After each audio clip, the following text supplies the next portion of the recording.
Okay, hello, Brendan Lee here. I'm doing a test video this evening. I want to check out my backdrop here and respond to a couple of questions I got via email. Brendan, I have two goals. So somebody is asking me about self-defense and what classes to take, and they mentioned that they wanted to try Krav Maga. I said it would probably be very violent, and to prepare yourself for that. Or what I mean by violent is like that's the intent there. It seems to me Krav Maga, very, as far as I can tell, just sudden. They attack you, you destroy them.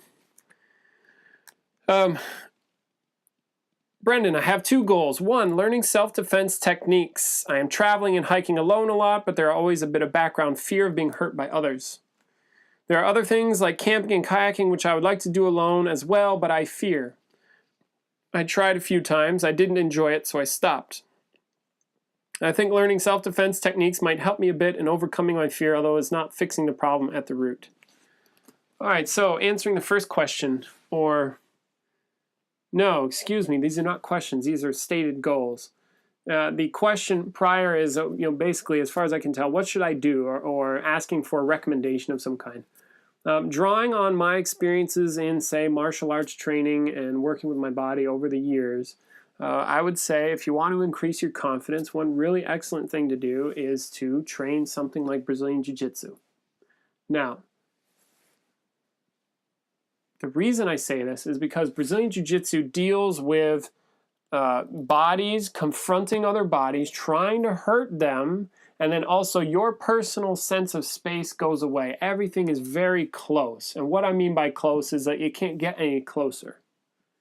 And most people, when they're confronted with a situation, as far as I can tell, where there is somebody else bigger and stronger than them that is on their ass, trying to choke them, squeeze them, twist them up, break them, crank the neck, whatever, that it induces a fear reaction, panic, and people don't know what to do. The beginners usually flail around, freak out, use tons of strength, effort, get burnt out really fast. They don't know how to relax. And so I think that Brazilian Jiu-Jitsu gets people over this over time. So if you were to do, say, maybe 4 or 5 months of consistent classes, maybe 3 classes a week, 4 or 5 months, you should notice an extreme boost in your self-confidence due to the fact that you now, one, are used to tussling around with people. You get over this fear of being touched by others. And you're used to dealing with bigger and stronger people that are trying to hurt you and learning effective techniques to do that. That's one recommendation. Another recommendation I would have is probably taking some MMA classes where you are, again, tussling with another human body, learning some techniques like how to punch, how to hit hard, learning possibly some takedowns, and learning basically and you'll also increase your level of fitness.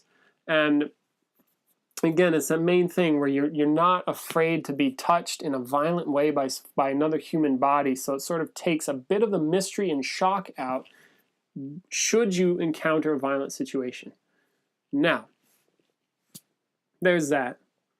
In terms of your fear, that should go down the more you train yourself, because you will start to feel some sense of capacity in your own self, like how to deal with things and learn some techniques to do so.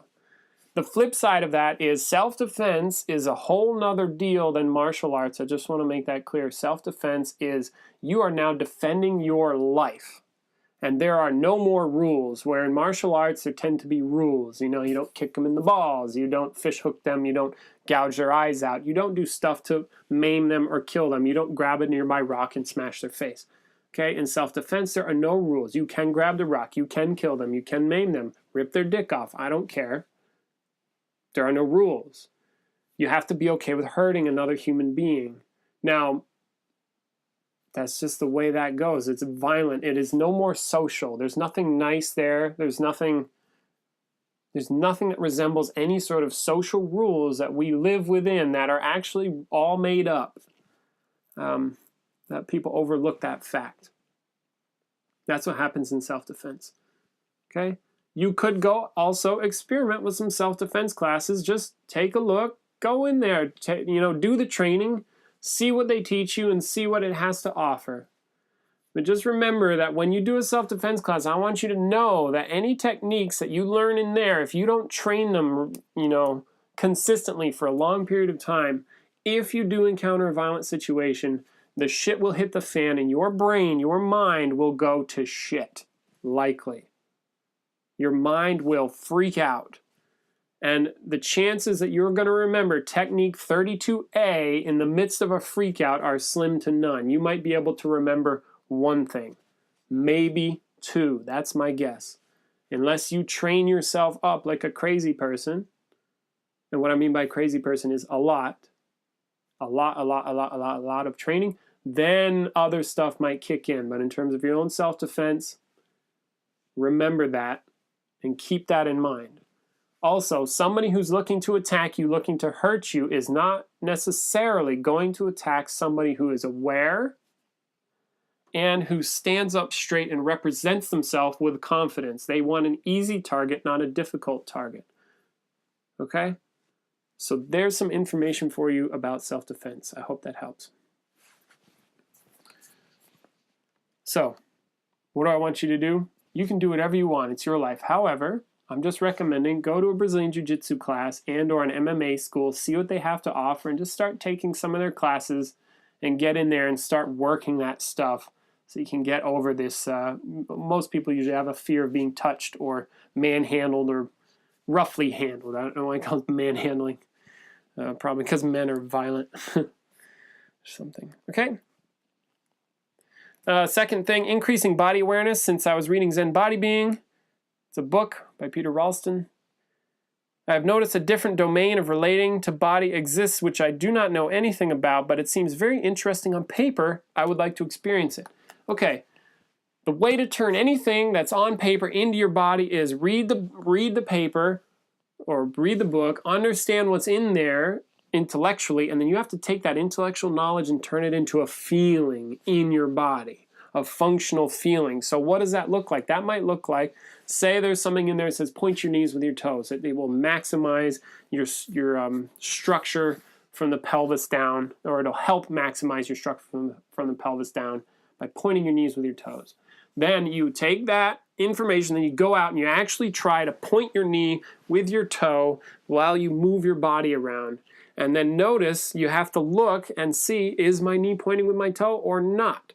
If it's not, point it with your toe, then try to move around. You might not be good at it first, but with training and awareness and intelligence and the desire and intent to get better, you will improve over time. The body learns slowly. You have to keep telling the body what you want it to learn time and time and time again.